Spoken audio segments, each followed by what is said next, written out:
Vous avez choisi le projet bâtiment en arrêtiez-nous. Voici le plan de répartition et les informations du projet.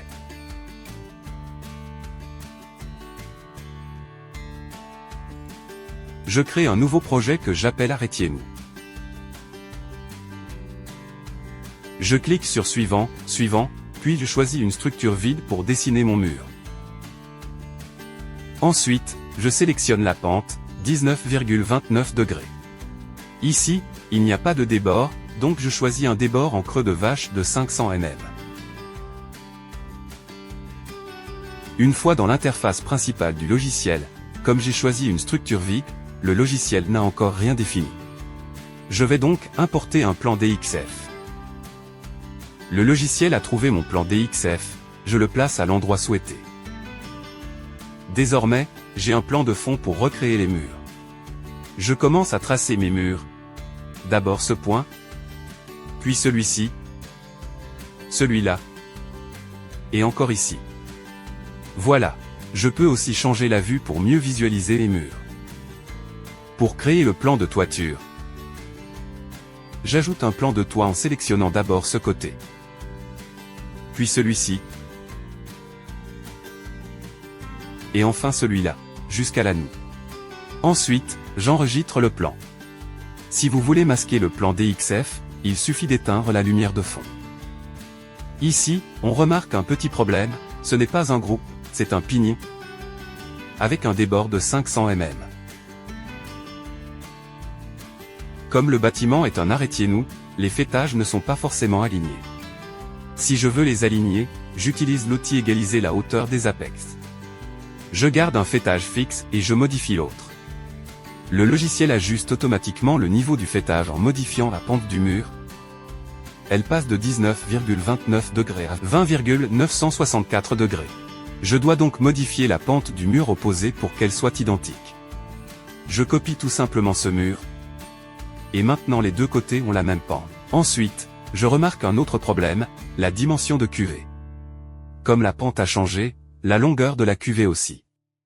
Je trace une ligne, je mesure, ici, la cuvée fait 460 mm.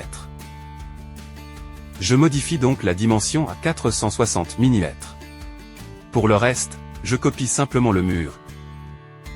Et voilà, tout est ajusté. Je désactive le plan DXF pour continuer. Le bâtiment est maintenant créé selon le plan DXF. Je passe à la création des fermettes. Je commence par définir l'échelle. Le logiciel crée automatiquement une répartition des fermettes normale, sur PC, plus les échelles.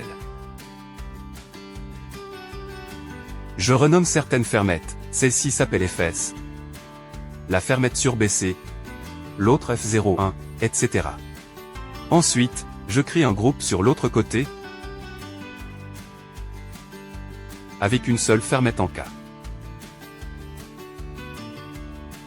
Je continue, je crée mes fermettes de base, porteuses, arrêtiers, etc. Je donne un nom au groupe, FCP, fermette, groupe porteuse. Pour la partie centrale, je crée l'arrêtiez-nous. Le logiciel comprend qu'il s'agit d'une fermette spéciale.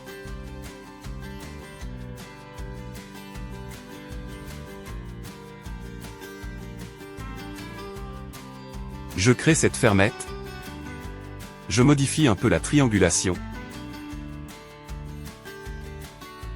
Pour la partie du milieu, c'est simple. Je copie les fermettes tous les 600 mm. Je commence du côté gauche, j'en ajoute une dizaine, puis j'ajuste.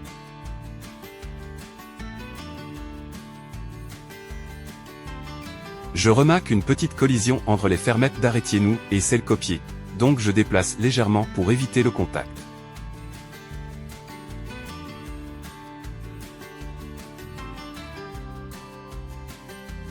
Je coupe ensuite les fermettes qui dépassent.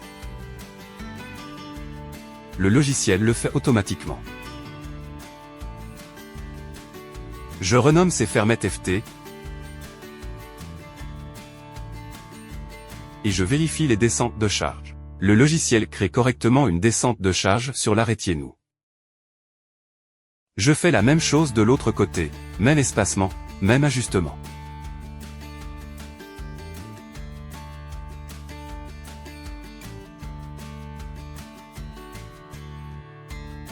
Je coupe. Je renomme. Je vérifie.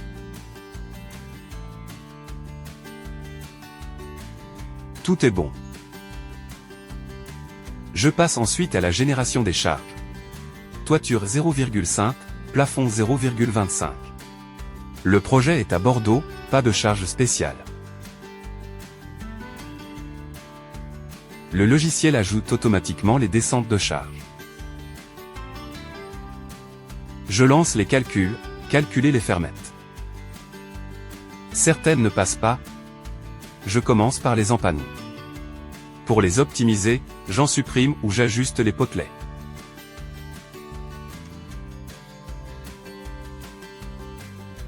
Je continue. Le logiciel m'indique que certaines zones ne passent pas. Je change légèrement les paramètres. Et maintenant tout est correct. Je remarque un anti-flambage sur une contrefiche. Je peux changer son sens pour le supprimer. Je vérifie ensuite fermette par fermette. F01. FS. J'ajoute des appuis intermédiaires là où c'est nécessaire. Je recalcule, tout passe. F02.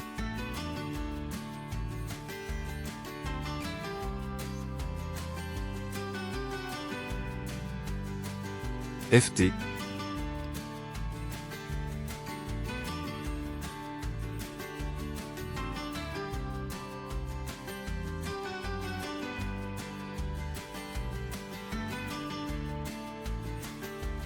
Pour certaines fermettes tronquées, je déplace les potelets ou simplifie la triangulation pour économiser du bois.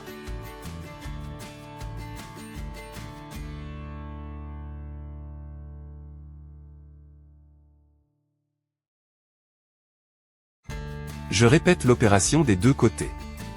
Tout est optimisé. Je vérifie enfin les arrêtiers. Certains connecteurs ne passent pas, donc j'élargis ou je déplace légèrement. Une fois ajusté, tout est conforme. Les fermettes sont calculées et optimisées. Je lance la production après avoir enregistré le fichier. Le logiciel le classe automatiquement dans le dossier 2025 août arrêtiez-nous. Les documents exportés. Débit. Plan d'assemblage.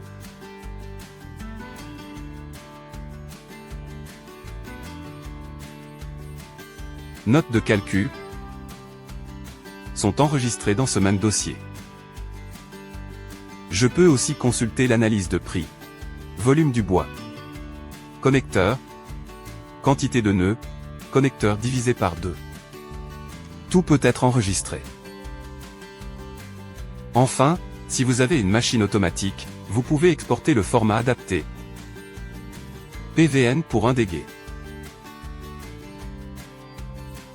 Le logiciel crée le fichier numérique correspondant. Je peux aussi générer les plans 3D en IFC, SEMA ou DXF, et même un modèle 3D en ligne. Il suffit de copier le lien pour le partager avec le client, qui peut visualiser le projet en 3D directement sur Internet. Je peux insérer des plans de détail, par exemple un plan de fixation ici, ou un plan de pied là, je le place où je veux, puis j'imprime le plan de pose avec tous les détails. Je peux aussi sortir un plan DXF en 2D pour compléter. Et voilà, nous avons créé le projet arrêtiez-nous, calculé tous les paramètres, généré les plans 3D, les notes de calcul et le plan de pose. Merci de votre attention.